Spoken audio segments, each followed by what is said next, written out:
My entitled neighbor demands that I keep my dogs inside so that their cat can roam free in my backyard, saying that my dogs don't need to be outside and that their cat actually takes priority. Things got so bad that they said if I don't obey their commands, they'll call animal control on me just to get my dogs taken away, putting me in a situation that I never thought I'd ever be in my entire life. And right now, I'm honestly not sure what to do. Here's what's going on. Okay, so my next door neighbors moved in about a year ago. Both of us have front yards, with theirs being a bit bigger than mine. Both yards are fenced in, and when the weather permits, I work on my porch and my dog just kind of lays around, meaning that my dog will just sleep or play around, but never in a way that would disrupt the peace. And that's something that we've been doing ever since we came here about 4 years ago. Now, my neighbors got a cat about 6 months ago and decided that this cat would be left to come and go. But because of that, their cat has basically made it into a habit to get into the pots in my yard. I've spent a great deal of time making that yard mine and my dog's, so the pots contain plants that are dog safe. My dogs will usually stare at the cat and get near it, but they wouldn't chase the cat because they've been trained not to do that, and then the cat will automatically retreat back to their own yard. And if it's in my yard when we come out, it will run back as well. I've never chased the cat, nor do I let my dogs out to chase it or do anything like that. And trust me, that is going to be important for context. Earlier today, when I came back from our morning walk, I found a note from my neighbors demanding that I keep my dogs inside because their cat doesn't like them and likes to be in my yard. Well, I then went to see them and I told them in no uncertain terms that I would not comply to their demands, that my dogs are in their own yard and that they're not attacking or even chasing their cat. Now, you might be wondering, what was the response of these neighbors? Well, they said that I'm already taking my dogs on walks and training them 2 times a day minimum, and they said they know that I take them for hikes during the weekend as well. So in their eyes, they don't need to be out otherwise. They said that their cat is mostly outdoors and that apparently it's cruel of me to deprive it from going in my yard, especially since it likes lying down in some of my plants. When they said that, I told them to start taking care of their yard and add the plants their cat likes. But in return, I got a door slammed in my face with a threat to call animal control on me the next time their cat runs from my yard to theirs. I'm now trying to figure out what my next move is, while wondering where in the world does the entitlement potion they seem to be drinking come from, and who produces it, because this is honestly mind-blowing and I just don't know what to do.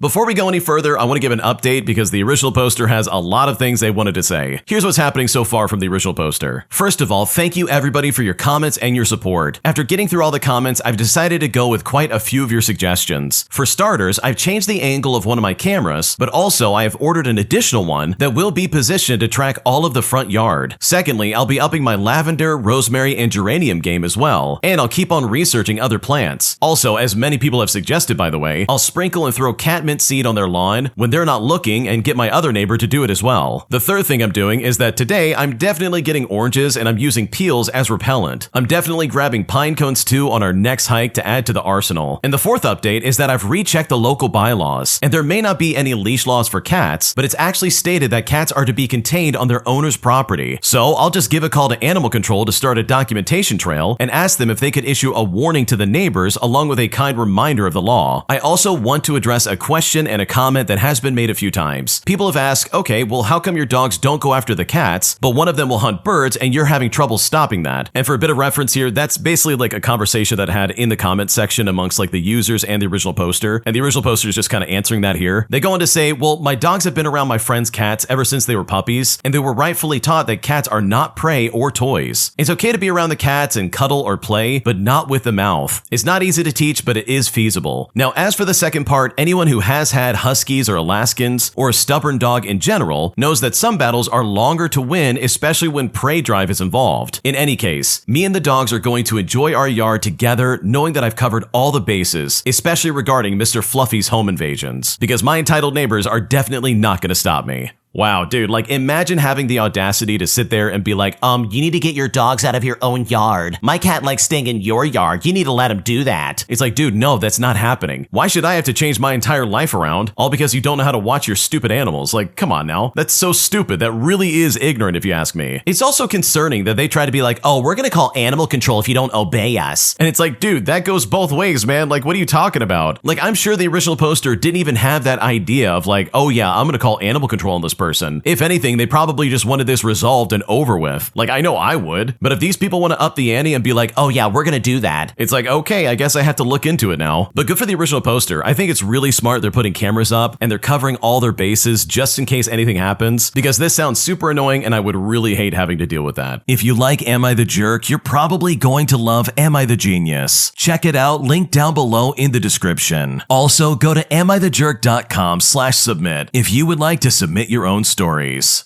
Am I the jerk for leaving my friend stranded after she showed up late for the 3rd time in a row on our way to work? And despite the fact that my job is on the line and my boss has basically threatened to fire me if I'm late again, my friend was still late and so I just left her behind, putting me in a situation where I just seriously don't know what to do. Here's how it all went down. Okay, to start things out, I'm 23 years old and I drive a small Honda Accord, and I usually give my friend, who we will call Tina, who's 22, rides to work since we live close by and start work at around the same time. We both agreed that she helps with gas every 2 weeks and I pick her up on my way. And this worked fine for the first month without any kind of problems. But after the first month, she started running late very frequently. Every single time I text her I'm outside, and she'd take like 10 or 15 minutes to come out, sometimes even longer. I've tried being patient, but I just kept showing up late to work because of it. My boss even noticed once, which really isn't a good sign. So I decided to talk to her about it. Last Friday, I warned her that I'd only wait 5 minutes because I couldn't afford another late mark to risk my job. When I pulled up, I texted her, "I'm here," and she said, "1 second." But after waiting 5 minutes, I called her, but she didn't answer. I waited another minute and I called her again, but I got the same thing. Well, after waiting and trying to stay true to my word, I decided to leave. About 15 minutes later, she spammed my phone with tons of messages saying that I abandoned her and made her walk in the heat and that she missed the first part of her shift. But I told her I was sorry, but I had already warned her multiple times. But she said I should have waited because that's what friends do. She hasn't spoken to me ever since then, and one of our mutual friends said that I was kind of harsh and I could have just waited 5 extra minutes to keep the peace. But now I'm kind of wondering if I was too rigid about all of this. I know life happens, but I feel like she just didn't respect my time. So am I the jerk for leaving without her after she made me late so many times? Because right now I'm just not sure if I'm in the wrong. Okay, in my opinion, if you give somebody so many warnings and say, hey, I'm gonna leave early, you're making me late, you're gonna cost me my job, like at that point, there's no excuse. You've given her so many chances to improve her behavior. You've even said, hey, if you're more than 5 minutes late, I'm leaving. Like, she really did know this was going to be the end result. She knew that you were gonna leave her in the dust if she didn't improve her behavior and actually, like, I don't know, get herself up and ready on time. Like, I'm sorry, but there's really no excuse for this. Like, if my friend said, hey, my job's on the line, you need to hurry up, at that point, I'd be like, oh my gosh, I'm gonna be like 10 minutes early. I'm gonna be waiting outside saying, hey, I'm here, I'm ready whenever you are. Because that's what friends really do. They don't sit there and be like, you should have waited 15 minutes and gotten fired. What's your problem? It's like, no, dude, I'm gonna be on time. Her giving me a ride is like a luxury, and it's something that I'm absolutely taking for granted. And Tina in the story absolutely did that. So no, you're not the jerk. Your friend and any other mutual friends trying to be like, oh, this was really harsh. Like, that is garbage in my opinion and absolutely unacceptable. An entitled jerk walks up to my property and demands that I let his kids ride on my horses. And despite the fact that I explained to him multiple times that this was incredibly dangerous, he still refused to take no for an answer, eventually leading to this guy flipping me off after I told him no and he stormed off. Here's how it all went down. Okay, I want to start off by saying that this happened a few years back. I rented a small block of land just outside of town to keep my horses in them. Horses weren't really common in the area, but also there were a lot of residential areas around. So sometimes I would turn up to my pasture and people would be there with their children petting the horses over the fence. But this didn't bother me, as both my horses are pretty nice and they are polite to pet. Now, one day I was out there just doing chores, like weeding the garden, cleaning, fixing fences, etc. Just normal horse stuff that you would do pretty much every day. I had my headphones in and I'm working away when I suddenly hear someone shouting. I look over to the gate by the road and I see a man and 2 young girls there, maybe about 7 or like 5 years old, beckoning me over. And so I walk over, assuming they want to pet and maybe like feed a carrot to the horses. I say hello, and the first thing he said was, my kids want to ride your horses. Not even him asking, hey, can my kids ride your horses? No, this guy was basically demanding it happen. Now, for reference, my horses were ex-race horses who were still trying to learn where the off off button was. Plus, these were very large, strong, and highly trained animals, so it was safe to say that even if I wanted to let the kids ride them, these horses were not child safe. So I explained this to him, adding in that I didn't have any of my riding gear with me, as I hadn't planned on riding that day. But when I said this, the dad just rolled his eyes and said to me, "It's not that hard, just put them on the horses and lead them around," all before trying to open the gate to let his daughters in. Now, lucky for me, I always keep the gate padlocked, as it led to a busy road and I didn't want the horses getting out. But I again explained that they couldn't ride my horses, and he was better off looking for a riding school or a trail riding place if they really wanted to ride. At this point, he realized I wasn't budging. Plus, my horses had walked off to the other side of the field behind a tree line, so they were completely out of sight. So he turned back towards the car while loudly saying, "Come on, girls, this mean lady doesn't think you deserve to ride horses," which then caused the kids to start crying as he loaded them up in the car before flipping me off and taking off down the road, which is a scenario that I don't think I'm gonna forget anytime soon.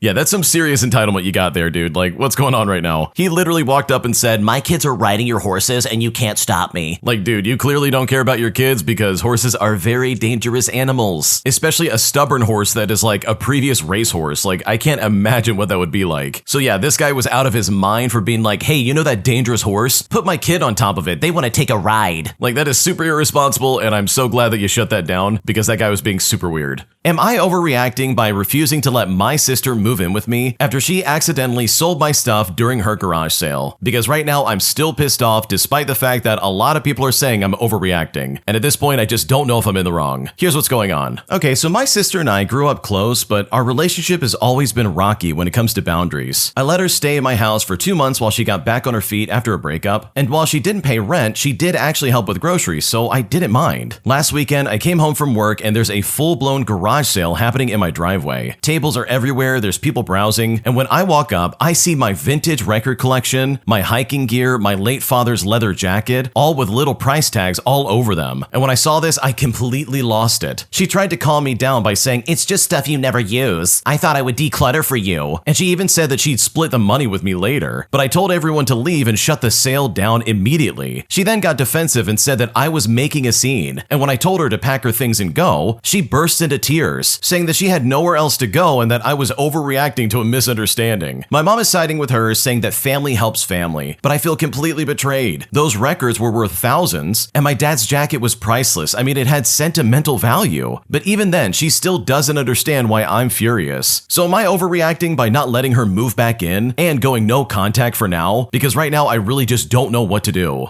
Okay, if this was me and someone tried to sell my stuff like that, I would be super pissed off. That is like a serious violation of boundaries. And I can't believe I have to say this, but this is not something you have to like spell out when someone moves in. Because good lord, you don't sell stuff that your roommate has under the guise of being like, "Oh yeah, I'm helping you declutter. You don't even use half this stuff anyways, it's fine." It's like, dude, what are you talking about? I don't care if this is your sister or not. This is some crazy behavior, dude. You don't just set up a garage sale and be like, "Oh no, you're gonna thank me later." Like, holy crap, if that happened to me, I'd be so upset. So no, you're not overreacting. I would absolutely do the same thing because I could no longer trust this woman, especially if she tried to sell stuff that clearly had sentimental value that I'm willing to bet she definitely knew about in the first place. Am I the jerk for asking and then demanding that my roommate replace the drinks that he had taken out of the fridge that were mine, all without my permission? Because after I complained to the landlord, this guy's getting evicted. And at this point, I feel awful and I just don't know what to do. Here's what's going on. To start things out, I'm a 22-year-old male and I've been living with my roommate who's 34 for a few months now. We didn't know each other before moving in together, and he was already living there when I moved in. I've only ever lived with cousins or friends, so I was really nervous and wanted to set some boundaries early on. So I told him that I don't like sharing groceries except for like cleaning supplies, but that if he ever used or took something, he should at least let me know, though ideally not use my stuff at all in the first place. Thankfully, he agreed and shared his own boundaries, which I've respected. The next day, I bought a 6-pack of alcoholic drinks in case my friends came over, and a week later, only 2 of them were left. I then asked my roommate if he drank them, and he claimed I must have drunk and just forgotten that I did it. It's important to note that I only drink socially and never to the point of blacking out, so that just wasn't true. So I told told him I'm not mad about the drinks, but instead I'm just mad about being lied to. But when I said this, he doubled down. Now, I just let it go to avoid conflict, but I told our landlord who lives upstairs just to keep him informed, and I explicitly said that I didn't want him to take any action since I wanted to keep the peace. Then, a few days later, my kitchen scissors went missing. Since the last time I confronted him didn't go well, I decided not to this time and just compromised by using scissors from my sewing kit until I could buy new ones. But then those also went missing. So I finally asked him if he had seen them and he just said no again. At that point, I was frustrated and I told the landlord again, reminding him about the drinks, and he said that he would talk to my roommate. The very next day, my roommate admitted to taking the drinks, blamed his drinking problem, and then apologized. He then insisted that he would replace them plus extras. I told him he didn't have to, but just not to do it ever again. And yet he still insisted, so I agreed. Well, 2 months went by with no replacement. I've been short on money lately, and my friend's birthday party is coming up where we each bring something. So I asked him if he could finally buy me that one pack that he promised. Now, if he had said no, I would have dropped it, but instead he said he thought I had just let it go and then called me a petty little jerk. And that's when I stopped asking and demanded that he replace what he took. He stole from me, he lied about it, promised to make it right, didn't follow through, and still insulted me for bringing it up. Our landlord heard the argument and came downstairs, and it's here that I explain what happened, and it ended up with my roommate getting an eviction notice. Ever since then, I've kept my food and kitchen stuff locked in my room with a mini fridge that I bought after he stole my first drinks until he moves out, which is all literally just in case he steals something else. So am I the jerk here? Because right now I just don't know what to do.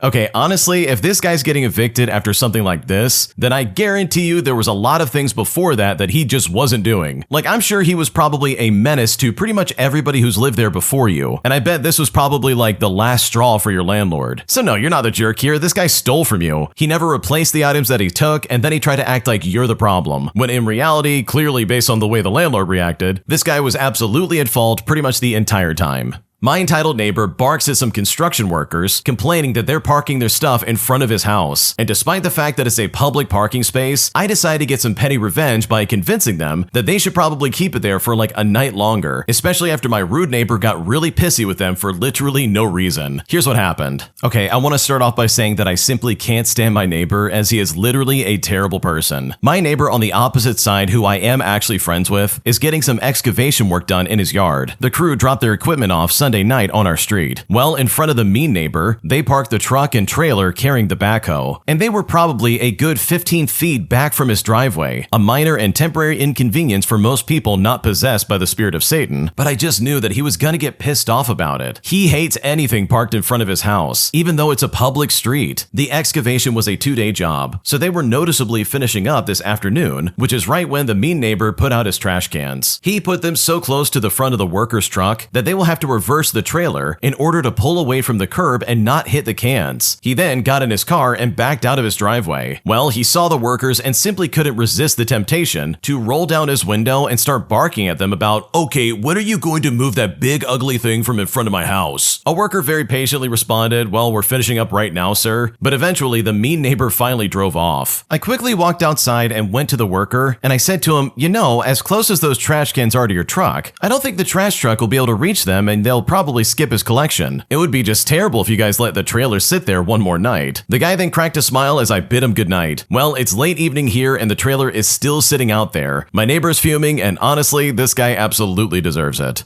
Okay, seriously, people who act like this where they're like, "You can't park in front of my street," despite the fact that the road is a public road, make me want to park in front of their house. Like, seriously, this is so stupid. You clearly don't live in a private country club, buddy. Like, what are you doing? You can't just sit there and be like, "When are you guys gonna get out of the way? You know, get that trailer out of the way that's not even blocking my driveway." Like, yeah, it's gonna be a problem for now, but it's not blocking anything. You could still get around just fine, and it's not on your property, dude. Like, chill out. So I love the way the original poster basically convinced these guys to keep it for like one more night. Literally just to spite this neighbor, because yeah, they've got it right. This guy really does deserve to have his feathers ruffled, especially if he's gonna be this rude all the time. Am I overreacting by telling my parents that they're stealing my food pantry items that I literally got so that I could try to save money? Because right now they're giving me a hard time and I simply just don't know what to do. Here's what's going on. To start things out, I'm an 18-year-old female and I've just started college. I'm still dependent on my parents and I still live with them. They pay for my toiletries and phone bill, but honestly, that's it. I have to pay for my own food, my my insurance, and my own tuition. And I have to do this because their income is too much for me to get financial aid. And luckily, I go to a community college, so it doesn't cost that much. Now, I have a really crappy job. I'm currently looking for a new one, but right now, per bi-weekly paycheck, I get around $250 due to low shifts. Just enough to save up and pay my bills at the end of the month, and maybe get some food sometimes. If I can't feed myself, my parents let me eat with them, but they make me feel incredibly bad about it. Now, I've just found out about and begun going to the food pantry my school offers to avoid this, because then technically I'm not leeching off of them, and it comes to no cost of them, and instead it's just anxiety and embarrassment for me. I told them about it because I thought they would be happy that I found an affordable way to get food for the week and still be able to pay my bills. I get to bring home a certain amount of canned food, some meats, miscellaneous items a week, and I brought the groceries I grabbed for myself home. I put them in the pantry where I usually keep the things I buy for myself. Well, just 30 minutes ago, I went downstairs, and my parents had gotten into the box of chocolates they'd given me at the pantry, and my mom had used my tuna cans for the cats, which is the exact opposite of why I bought them. Like, I literally was going to use them for sandwiches. When I got upset, they said I wasn't allowed to be. They said it's not like they're taking from me because I never bought it, so apparently it doesn't belong to me. Basically, I told them that that wasn't fair. Sure, I didn't pay for it, but it was still mine, and I was using it because I was trying to save money for the week. But then they tried to say, oh, it's only fair because I had been eating with them. And then they repeated that I didn't pay for it, so it wasn't mine to claim. And at this point, I'm just pissed off. But at the same time, I can't argue because I live in their house, and they are right. I never paid for any of it, so what's my claim to it? So am I overreacting for thinking they stole from me and telling them that it's not fair? Because right now, I don't know what to do.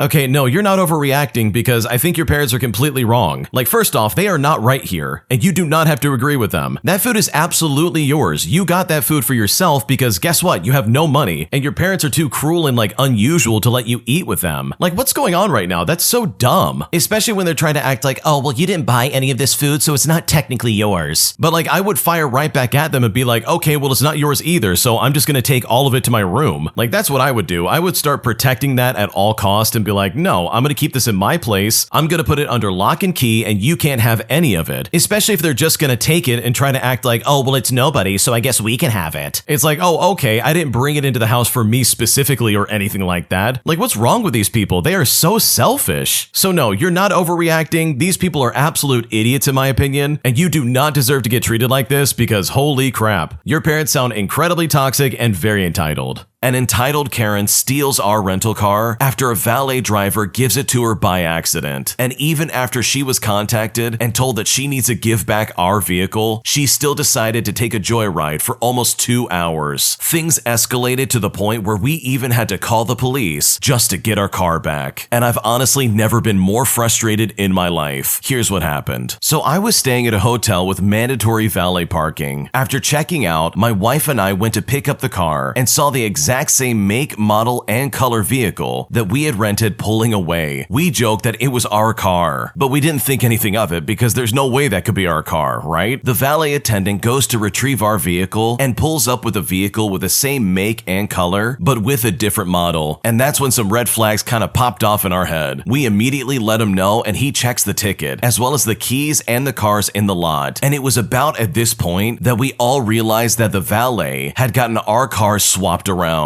We did in fact watch this lady pull away with our rental car. This entitled Karen somehow didn't realize that the car she was now driving had a full body makeover, had also somehow grown 2 additional doors, and had a weaker engine. Her new rental was also missing some of her belongings. The hotel contacted this entitled Karen to let her know of the valet's mistake within 10 minutes, and she indicated she would return immediately. Based on the entitled Karen's location, it should have taken her about 20 to 30 minutes to get there and back. But unfortunately, that's not what happened. After an hour elapsed, this entitled Karen had not returned with the car, and as a result, the police had to be called. The hotel contacted the entitled Karen again, and she said she was just a few minutes away. The police said this was not a stolen vehicle issue, and to call back if the car isn't returned or if it's damaged. Another 30 minutes elapsed, and the Karen was still joyriding in our rental car, so we contacted the police again, and they finally dispatched a unit to take some statements. The entitled Karen once again told the hotel she was just a few minutes away. The officer arrived after about 15 minutes and called the Karen. She was told to have the car back in 10 minutes or it would be reported as stolen. When asked about why she was taking so long to return, she indicated that the hotel didn't notify her about the error until she left town about 45 minutes away. Now, we knew this was a lie based on earlier conversations with the hotel and the fact that we saw her pull away. The entitled Karen finally returned with a rental car after about 2 hours. She blew up at the valet attendant over having the police involved, but she didn't realize that it was actually my wife and I that called the police to have them involved, and it could have all been avoided if she just returned our car immediately. She quickly swapped out our keys and drove off in the correct vehicle, avoiding interaction with the police officer. We thoroughly inspected the vehicle and noted that there were no damages, but she did burn about a third of her tank of gas and left some garbage in there, which was honestly just super annoying. The officer explained to us that during his call, the entitled Karen stated that she had decided not to return immediately after being contacted by the hotel. She didn't want to be further inconvenienced by the valet's error and ran her errands, despite knowing that other hotel guests were waiting on her to return the rental car. He was surprised by her entitlement, but said that she did nothing criminal, which honestly blew our minds. The hotel and the valet took full responsibility for the situation and appropriately reimbursed us for the inconvenience. Aside from the lost time, the officer indicated that any further action would be civil in nature and between us and the valet company. We unfortunately could not take any action against this Karen. Now, while fault lies with the valet attendant, absolutely, I just can't wrap my mind around how oblivious one must be to still take the wrong rental car, and the sense of entitlement that one must have to run your errands after being notified of the vehicle swap. We seriously wish there was more we could do when it comes to this entitled Karen. That really is frustrating. I can't imagine someone taking my car and deciding, you know what, I'm gonna leave for 2 hours, even after being contacted like 10 minutes in that no, you have the wrong vehicle. And by the way, how on earth do you not realize you're in the wrong car? There's 2 additional doors and it's a weaker engine, and none of your normal belongings are in the car in the first place. Like, you would seriously have to be crazy to miss that in the first place. And what kind of attitude is that from this entitled Karen? She literally took the rental car and instead of being, I don't know, a reasonable human being, she decided, oh, I'm gonna go run some errands. Like, what on earth are you talking about? Honestly, I almost wish the original poster had taken this lady's car and said, you know what, we're gonna go run some errands too, while also explaining that it will only take an hour. Absolutely ridiculous behavior, and it's honestly awful that the original poster had to deal with this in the first place. If you like Am I the Jerk, you're probably going to love Am I the Genius. Check it out, link down below in the description. An entitled Karen destroys 2 rooms in our hotel, thus kicking off a rat race of her claiming that she shouldn't be charged all these fees in some kind of weird attempt for this entitled Karen to try and game the system. And I honestly can't believe the way she acted. Here's what happened. So to start off, I'll tell you that my hotel has 3 floors. The first floor consists of pet-friendly rooms only. The second floor, in which we occasionally put pets in some of the rooms if the rooms on the first floor are full, but otherwise there's no pets allowed up there. And the third floor, which is completely pet-free. It's our hypoallergenic floor. Guests without pets, who may be allergic or sensitive to animals, can be assured that the third floor does not house any pets whatsoever. Okay, now on to the guest in question. Let's call her Karen. Karen checks in at 4 in the morning. The night auditor said she wanted a price match for an online rate. The online rate was for the incorrect day, so we couldn't honor it. But this entitled Karen kept fighting. So the night auditor called the manager and asked them, and the manager said, yeah, whatever, it's only $92, it's fine. I don't want to waste time arguing with this lady over $10. The entitled Karen gets checked in, and since she denies having a pet, she's put on the third floor. Her initial reservation was for 2 nights, and she did not leave her room for 2 entire days. Somehow, the entitled Karen snuck a little dog up into her room after being checked in, and like I said, she never left the room for the entire stay. After 2 days, the Karen came down to ask for an extension. Since the initial reservation was through a prepaid third party, we had to make her a new reservation, and while making her a new reservation, this Karen let it slip that she had a dog, and that was a big mistake on her part. It was explained to her that she had to move down to the first floor, and as you can probably guess, she was immediately upset and annoyed by all of this, and demanded to know why she couldn't just stay where she was. And it was explained once again that dogs were not allowed on the 3rd floor. After some more whining, she was told that she'd move to the 1st floor or move to another hotel. So with her choices very clearly laid out, she chose the 1st floor. She had refused housekeeping while she was on the 3rd floor. That's not uncommon, but the report I got from the housekeepers was definitely something else. Like I said, this Karen did not leave the room for 2 days. So that stupid dog was stuck in that room as well for 2 days. So where in the room do you think the dog relieved itself? Well, she let the dog go to the bathroom on the bed. That's right, folks. This little puppy hopped up on the bed and left us a present. And not only did this Karen allow the dog to do that, she also fed the dog while in her bed. Cut up pieces of hot dog to be exact. And this Karen ate her own food in the bed as well. And just as a bonus, she also set the supervisory fire alarm off one night, and she frantically called the front desk and apologized, explaining that she had lit a candle and didn't realize it would set off the alarm. So housekeeping went into the room to find the sheets completely ruined by dog presents, as well as cut up bits of hot dog and various other foods and crumbs and stains. And the bathroom towels, they were also covered in smeared dog mess, as well as food stains. Every flat surface in the room was dirty and very sticky. The housekeeper assigned to laundry that day said that she could smell the sheets before they were even the whole way down the laundry chute. A pet fee was added to this woman's room, and she had to sign a pet policy, which detailed our fee at the top of the page, and she signed it without a word. The sheets, to everyone's surprises, came out of the wash completely clean, although the towels didn't make it. They were unsalvageable and had to be discarded. Management decided it was appropriate to charge this lady the $20 needed for us to replace the towels, which honestly sounds reasonable to me. This Karen stays in the 1st floor room for the night and then wants to make a new reservation for an additional 2 nights. She won't extend her stay, she just wants a whole new reservation for reasons unknown to me. There's no benefit to creating a new reservation rather than extending the current one, but she demanded it, so whatever. And I learned a long time ago that you need to pick your battles in this field. So she stays the extra night, then packs her stuff and heads out. And guess what? Housekeeping found that the room was in a similar state to the one on the 3rd floor, which was honestly unsurprising. The entitled Karen calls the hotel the next day and actually demands to know why she was charged $25 plus tax, all for this pet fee that she suddenly was just not aware of. But I don't know, Karen. Maybe it's because you had a pet with you. Maybe that's why you got charged for a pet fee. Have you considered that recently? Well, the entitled Karen was angry and said that her dog was a service dog and not a pet. She said she wanted the fee dropped because we aren't allowed to charge for a service dog. And honestly, it's sadly so very easy for people to game the system, since we can only ask people with service dogs 2 questions. And those questions are as follows. Do you have this animal due to a disability? And what tasks has this animal been trained to perform? And that is all we can ask. Nothing else. And this entitled Karen knew that and still gamed the system. She really claimed that her small dog, who went to the bathroom all over the bed repeatedly, was a service dog, which honestly was not very convincing if you ask me. And since we can't ask any other questions, we ultimately had to drop the pet fee. The next evening, the entitled Karen drives herself back to the hotel, busts through the door like the Kool-Aid Man, and throws 2 damp, discolored towels up on the front desk counter. The entitled Karen said she was upset that she was charged $20 just because the towels accidentally got mixed up in her laundry. And then she immediately launched into saying that the pet fee hadn't been dropped and it needed to be dropped immediately because it was a service dog. I explained that the fee was reversed, but would take some time to be reflected in her account. She hops onto her mobile banking app, pulls up a charge, and then turns her phone to show it to me. She looks at me and says, "There, do you see it?" And the charge she was referring to was a transaction at a local Subway. I look at it and I say, no, I don't see it. And she looked and said, "Whoops," and pulled up charges again and pulled her phone out once again and asked me if I saw it, which was honestly all just really rude. And it was still the same Subway transaction. No ma'am, I still don't see it, but the 3rd time's the charm. And she finally pulled up the pet fee, which quite literally just said pet fee, $26.50. I again explained to her that it was indeed reversed, but it would take time for it to show up in her account. And then she launched straight into saying that the price of the room was incorrect for the first night. She was charged $92, but the woman at the front desk had agreed to $80 because she was only here for 7 hours that night. Lady, 7 hours is a night. It's the whole night. Some people stay shorter times than that and pay the whole night. Like, come on, are you kidding? And then she kept saying there were things wrong with the other charges on her card. Keep in mind that she has 3 different folios on 3 different reservations reservations. So I was jumping back and forth between all three, just trying to follow along with her awful logic. I tried to explain what an authorization hold was, and she freaked out, thinking that we had frozen her bank account. And I honestly facepalmed when she said that. I couldn't help it. She just wouldn't stop rambling. Finally, I decided that I couldn't help her myself with everything that she wanted help with. So I interrupted her and I said to her, "Ma'am, I don't think I personally will be able to help you with any of this. Adjustments to the charges beyond glaring mistakes have to be taken up with management." She says to me, "Oh, I know. I just want to make sure you know exactly what my problem is." Now, did this entitled Karen seriously say that she has a singular problem? Lady, you have multiple problems. Multiple fabricated problems. As if I don't know she is retroactively lying about everything. We are not stupid, thank you very much. She then went straight back to rambling about the charges, and I tried to ask if the phone number listed on her reservation was the best way to contact her, but she kept rambling over me, so I just kept saying, "Ma'am, excuse me, ma'am, I'm asking you a question." Eventually, she stopped and said, "Yes, that phone number is fine." So I looked at her and I said, "Awesome. I'll have my manager call you with more information. Hope you have a good day." And that was basically my subtle hint, implying that she should probably just leave. She then huffed and puffed and said to me, "Well, okay, but I am mad about being charged $20 for those towels. They just got mixed in with my own laundry accidentally. I'd like that charge to be dropped." And she gestured to the damp and discolored towels on the counter. I said I would happily pass it along to the manager. Anyways, the punchline is that those weren't even the towels we charged her for. We charged her $20 for the towels that she ruined on the third floor. We hadn't even realized that she stole towels from the room on the first floor. She brought in the stolen towels we hadn't even realized that she stole, and she asked for the charges to be dropped. And those ones were also unsalvageable. So guess who got charged another $20 for additional towels? That's right, it's this entitled Karen. But hopefully this gets resolved without me being involved, because that lady was absolutely obnoxious, and I honestly hope I never have to deal with her ever again. Wow, that lady seriously is crazy. And that was seriously like the perfect storm of stupid. Like she was completely unwilling to follow the rules and was trying to honestly game the system the entire time. That is so disgusting in my opinion. And the fact that she tried to pretend like her dog was a service dog or something like that is seriously so low. That's so disturbing. And it gives such a bad look for people who actually do have a service dog. There are people out there who really do have service dogs who deal with all kinds of discrimination. So when someone does something like that, it seriously only hurts people who actually do have a service dog. Absolutely atrocious behavior. Like seriously, she was trying to pull all this garbage just to get a few dollars off of her stay. And how can she honestly go back to that hotel after destroying 2 rooms and treating everybody like garbage? So hopefully the manager takes care of this, and hopefully she never comes back to that place ever again, because she sounds obnoxious, and you can bet if she ever does stay at your hotel again, she will only ruin the room and claim that it's everyone else's fault. My entitled dad has been awful my entire childhood, and when I simply couldn't take it anymore, I decided to leave my house and try and make it over to my mom's house instead. And as a result, the police got called after my dad wouldn't stop following me in his car, and I honestly hated the entire situation. Here's what happened. So this is a story of how the police finally decided to step up and do their jobs after years of buying my awful father's BS whenever the cops were called. So I ran away from home for the upteenth time because of my dad's behavior and was heading to my mom's friend's house, which was only a few blocks away, when my dad starts following me in his car, driving next to me and just acting incredibly rude. I wanted someone to intervene, so I yelled at him and I said, "You are not my father." And I screamed this as loud as I could because my mom had taught me to say that when I was a kid, if anything bad were to happen to me. So I get about 4 blocks down the road and I'm jogging at this point because I'm so tired, and a group of very nice ladies had seen my dad following me from down the block and had called the police. I find out they called and just sit and wait on the swings for the police to come. The police eventually do show up and they separate us. I start explaining calmly to the officer that my dad is awful, and he starts asking me questions as to why I ran away from home. I explained to him that my brother is also being awful to me and has been quite physical, and my dad didn't do anything about it. He asked if I had any other witnesses, and I explained that I had been talking to my mom when it happened and that she may be on a trip because she's a flight attendant. But I did tell them that I could call her. He tells me to call her, and by some miracle, my mom answers the phone. The officer tells me to then give him the phone, and he talked to her for like 30 minutes. Anyways, he keeps saying, "Why Why didn't you report this? Why didn't you do anything about this? And my mom keeps having to explain that the court wouldn't do anything about it. So at one point, I looked over and my dad is across the street, looking more and more unbalanced. This was honestly the first time that I had not seen my entitled dad looking completely calm and relaxed while in front of the police. He keeps calling out and making stuff up about my mental health. At one point, the officer asked me if I feel the way that my dad is describing. So I calmly look at him and I say, no, I'm fine. The officer I'm with looks at the other officer and says, it's fine, she's fine. In the meantime, the officer with me starts making plans to take me to my grandmother's house, and my mom will come pick me up after she gets off from her trip. So they put me in the police car, take me to my dad's house, go and get my stuff with me waiting in the car, and then take me to my grandmother's house for the weekend, who ends up taking me to the zoo the next day. My mom tried to get the officers to come and testify in court, but they were busy with another case at the time. My mom did pull the file, but it just said that I was removed from my dad's home as a precautionary basis. CPS never did follow up with what my dad did and the way he acted, and after that, my mom started making excuses not to go over to my dad's every weekend. That is until I turned 18 at the time. Thankfully, I'm an adult now, and I don't plan on having anything to do with my awful father ever again. Good for the original poster for taking the steps necessary to get away from their awful parent. It sounds like at the time of this story and the way that things went down, things were obviously very intense, and it was so bad that they felt the need to get out of the house and try and get away from their dad. And it's funny because you know what? The dad was obviously trying to make you sound crazy or make it sound like you have some kind of mental problems or mental health crisis, probably just to try and get you locked up or to cause them to try and make you get into some kind of institution. Also, he could try and look good as the father, as if he's trying to go out there to try and protect you, which obviously was not the case. This story really was the perfect storm of stuff that was going wrong all at once. I mean, think about it. The mom's a flight attendant, she's away from home, and so the kid who is not an adult yet has to deal with their awful father, as well as the fact that he is basically not active in this person's life. And that's not fair for them in the slightest. They honestly deserve to have a father that's going to be there for them and is going to actively try and make an effort to be involved in their life. So I think in essence, this story truly is sad because this dad could have been so much more, but instead he decided to be an active jerk in this person's life and cause a lot of frustration and a lot of contention, which is absolutely not the original poster's fault. So good for them for doing what they needed to do to get away from them. And hopefully now that they're an adult, they can make the choice to stay away from this guy and try and have a happier and more peaceful life. Because based on what was described, this guy sounds like an awful father. An entitled Karen tries to steal my backpack off the bus, all because I refused to hand it over simply because she wanted it for her son. And when she's confronted about what she's doing, she lies to everyone around them, claiming that I actually stole from her and that this bag was hers all along. And I've honestly never been more baffled by someone else's entitlement in my entire life. Here's what happened. Okay, so this happened just this weekend and I'm still baffled by what went down. First, a little bit of backstory. I'm a 26-year-old female and I was riding the bus over to see my fiance. We have recently bought our first place together and I'm gradually bringing over my stuff, such as clothes and toiletries, stuff along those lines. And I'm using my backpack to transport that stuff over to his place. And I have to do it this way because I don't have a car yet of my own. The backpack I was using has a design on the front of it that looks like a dragon coiled around a skull. And I really like the design and I think it's pretty cool. So I'm at the back of the bus halfway through my trip when the entitled mother and her younger son get on the bus. Now, the kid looked no older than 6 or 7 years old, and as all kids do, wanted to sit at the back of the bus. So he sits at the opposite end of the row of the back seats from me, while his entitled mother sat opposite of him in one of the seats facing backwards. And as we're sitting there, the kid looks at my backpack and says, "Wow, Mom, look, she's got a dragon on her bag. Can I have a bag like that for school? It's really cool." I look over and I catch the entitled mother's eye, and I just gave her a nod and a polite smile. The mother then chimes in and says, "Excuse me, where did you get that bag? My son would like one, so could you let me know where you got it?" So I said, "Oh, sure. I got this backpack from Amazon, but I'm sure if you look online, you can try and find something similar." The entitled mother then looks at me and says, "Well, how much did it cost?" So I said, "Well, I got it a while ago, so the prices may have gone up since then, but I think it cost me about $20 online." Now, when I said this, you would have thought that I had just kicked this lady's dog, because she says, $20? That's quite expensive. And I just responded by saying, "I'm sorry, I can't really help that, but the quality is really good considering the price. And that was honestly the end of the conversation, especially since the entitled mother got on her phone, presumably to look up one of those bags. And after a few minutes, she spoke to me again, now with a slight change in her tone. "Excuse me?" I looked up at her and I said, "Yes." "I looked up one of those bags you told me about, and the cheapest one I found was nearly $40. That is ridiculous." So I responded by saying, "Well, I'm sorry, but I did warn you that it has been a while since I bought mine, and it looks like the prices have obviously gone up since then." This entitled mother just looks at me up and down with a scowl, almost like she's assessing me. "Well, how about this? Why don't you give my son your bag, and you can just go buy yourself another one, seeing as you have no problem paying for that one." And when she said this, I was seriously taken back, especially by what she said next, as it absolutely blew my mind, and I could not believe her actions. When she asked for my bag, I looked at her and I said, no, I'm not going to give you my bag. It's mine and I'm not doing that." At this point, the kid kind of realized what was going on, and he didn't like what was happening. He said, "Mom, don't take this lady's bag. It's okay. I'll save up for one with my pocket money." The entitled mother then says, "Not now, lovely. The grown-ups are talking." She then turns back to me and says, "Just give me the bag. You heard my son. He wants it. And I'm not spending so much money on one bag. Give me yours." Not quite believing what I'm hearing, I said to her, "No, again, I'm not doing that. I'm not giving you my bag. It has all my stuff in it." So the entitled mother lets out a huff and sits back in her seat. She then turns to her kid and says, "Sorry, honey, the mean lady's being selfish, and she won't share her bag with you." At that point, I just roll my eyes and go back to looking out the window. After a while, the kid presses the button to stop the bus at the next stop. Now, something that you need to know about when I'm on the bus, I always keep one arm through one of the arm straps of my backpack in case it falls or someone tries to steal it. You honestly never know. So I'm looking out the window, not giving this lady or her kid any attention, simply not wanting to get into another confrontation. And as I'm doing that, I feel a hard yank on my arm. I immediately know that someone tried to take my bag. And guess what? I look over and I see this entitled mother is going to grab my bag again. I look at her and I say, "What on earth are you doing?" She says, "I'm taking that bag. I gave you a chance to give it to my son and he wants it." The kid chimes in and says, "Mom, stop. I just want to go home." I then start shouting and I say, "Take your hands off of my property or I'm going to get the bus driver and call the police." Everyone on the bus was turned around and watching our little match of tug of war at this point, and the bus driver had taken notice. He jumped out of his seat and was over at us in a flash. He came up and said, "Ladies, please stop. What's going on?" This entitled mother then looks at me and says, "She took my son's backpack and is refusing to return it. I want her kicked off of this bus and arrested." I respond by saying,